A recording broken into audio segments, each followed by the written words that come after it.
O feminicídio é o fim da linha de uma história que começa junto com a humanidade.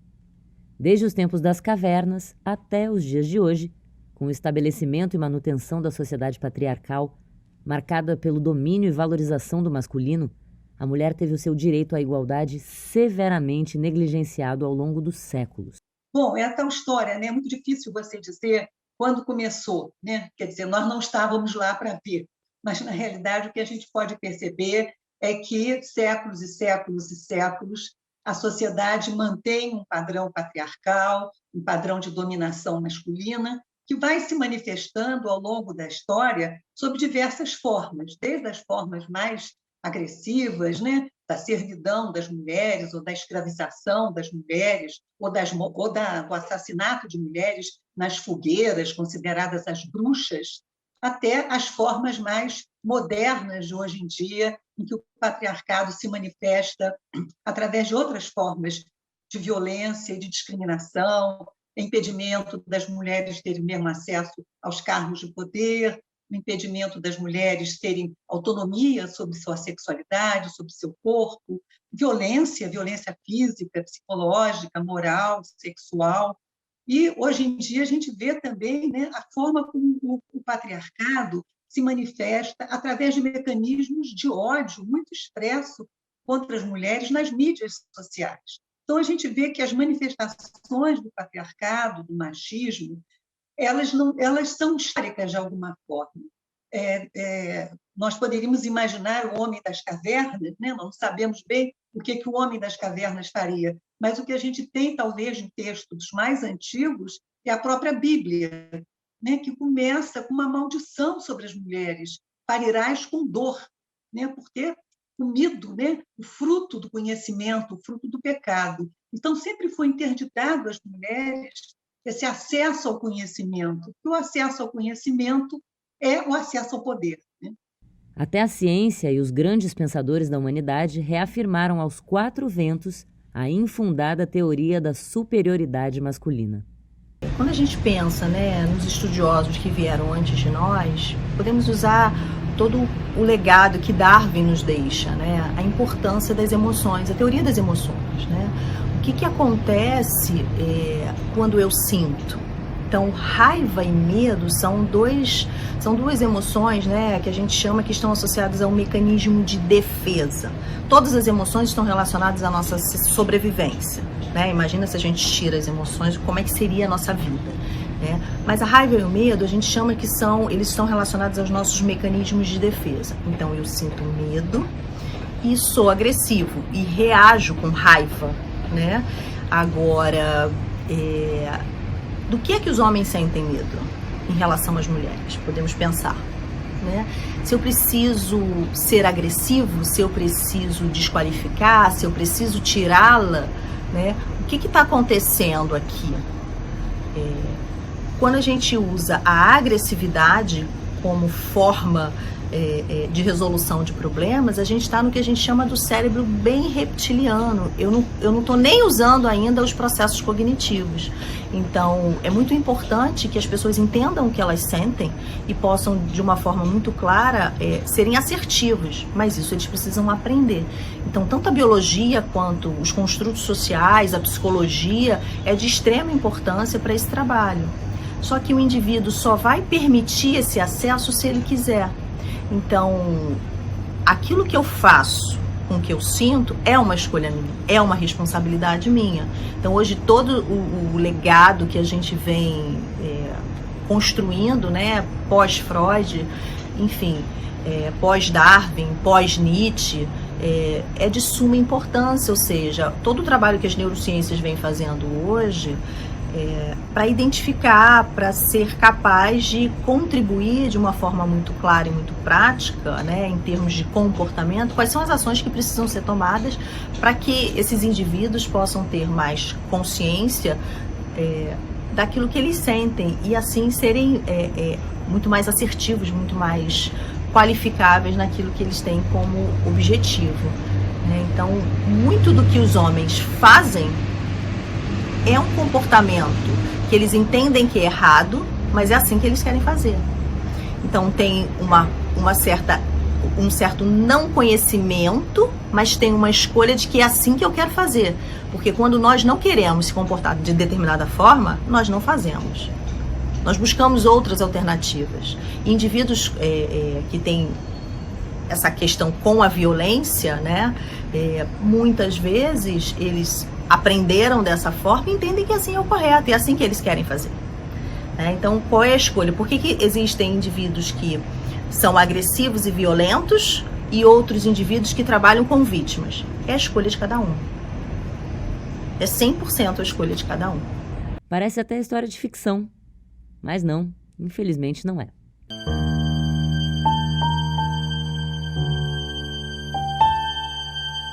O feminismo é necessário para trazer à luz o entendimento e a reparação que um assunto tão delicado, urgente e complexo pede. Na realidade, o que a gente vai ver é que o feminismo também é um processo social, um processo histórico, um processo dinâmico, em que as mulheres foram reagindo, respondendo a essas limitações, a essas violências, a essas formas de lhes retirar o poder. Então, a gente teve na Revolução Francesa mulheres lutando pela Revolução, lutando por esses ideais. Uma delas foi a Olympe de Gouges, né, uma ativista francesa, uma revolucionária que morreu, né, guilhotinada em 1793, porque não apenas defendia uma radicalidade maior da Revolução Francesa, mas, particularmente, uma radicalidade que contemplasse a participação e os direitos das mulheres. Então, a gente tem esses marcos históricos do feminismo na sociedade ocidental, que a gente vai pensando a partir do século XVII, mas nós vamos ver também esse feminismo ganhando esse nome talvez mais forte de feminismo com o movimento sufragista que começa na Inglaterra, com as mulheres demandando não só por direitos políticos, né, direito ao voto, mas demandando também por direitos trabalhistas, né? Então, nessa primeira onda que a gente poderia falar do feminismo, que foi a luta pelo direito ao voto e a luta pelo direito ao acesso ao trabalho digno, essa primeira onda a gente vai identificar já no final do século XIX, na virada do século XX, e aqui no Brasil nós vamos ter a repercussão desse movimento através de uma série de mulheres, muitas delas, inclusive, advogadas, que vão demandar e vão lutar pelo voto das mulheres e pelo acesso das mulheres à educação. O acesso das mulheres à educação sempre foi uma demanda muito forte. O acesso às escolas, o acesso ao ensino superior, o acesso até à própria educação física, o direito, né, de fazer educação física. Na década de 60, em todo o mundo, você tem nos Estados Unidos a luta pelos direitos civis e pelos direitos políticos e econômicos também das mulheres. A gente tem, antes disso, a grande inspiração de uma segunda onda do feminismo, que é a francesa Simone de Beauvoir. Simone de Beauvoir também foi uma ativista contra neonazifascismo, e com o final da Segunda Guerra Mundial, onde, em princípio, a democracia, né, era restaurada, as liberdades eram restauradas, a Simone de Beauvoir refletia o quanto as mulheres, mesmo tendo participado desse processo histórico, continuavam discriminadas, e aí a Simone de Beauvoir lança essa frase que se tornou quase que um ícone, né, dos movimentos feministas, que é: não se nasce mulher, torna-se mulher. Ou seja, ela aponta para como a sociedade patriarcal educa as mulheres, né, para não serem cidadãs completas, e educa os homens para impedir que as mulheres sejam cidadãs completas. A década de 60, aqui no Brasil, foi, de um modo geral, a década de 60 foi a década da chamada revolução sexual, né? A pílula anticoncepcional,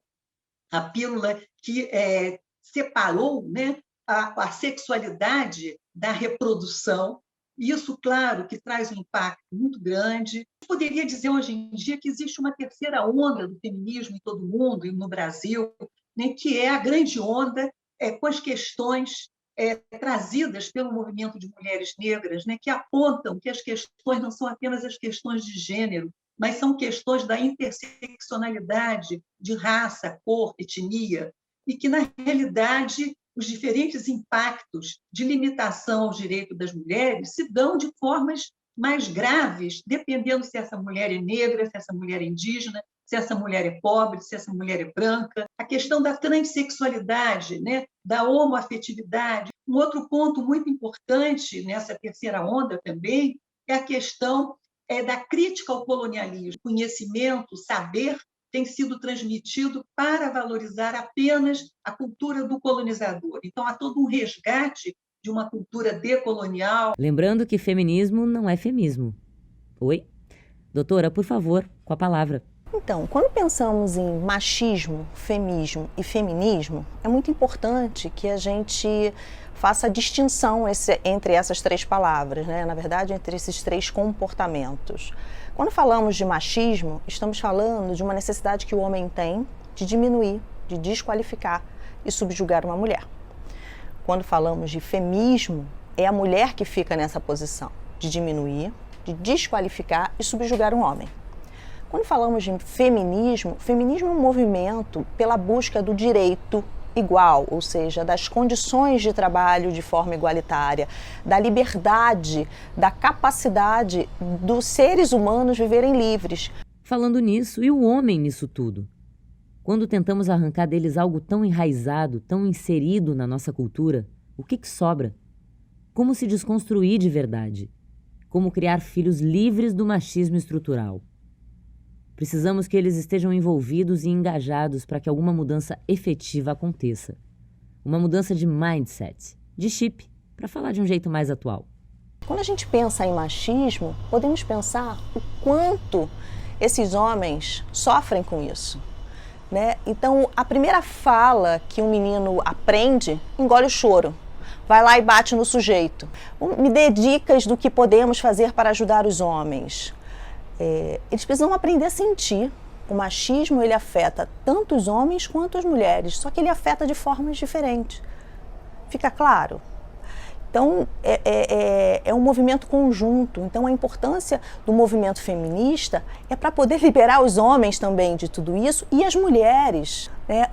Quando a gente pensa o que nós podemos fazer, todo esse movimento de fala, de consciência, né, e do cuidado com a saúde mental.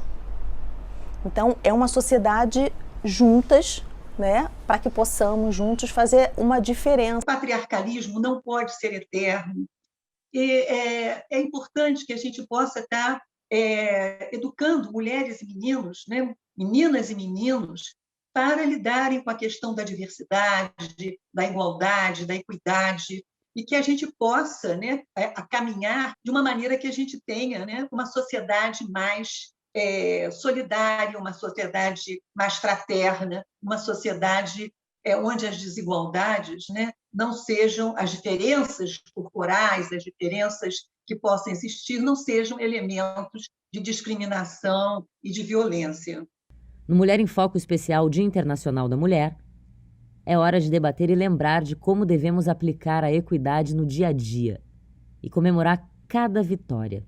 Na Comissão da Mulher, você tem acesso a conteúdo com especialistas do direito, psicologia, comunicação e convidados, e entrevistas e painéis com informação e esclarecimento sobre o tema, da forma cuidadosa que ele merece ser tratado. Por nós, mulheres, pela humanidade que nós geramos. Vidas estão em jogo. O feminicídio não pode ser o fim da linha da nossa história.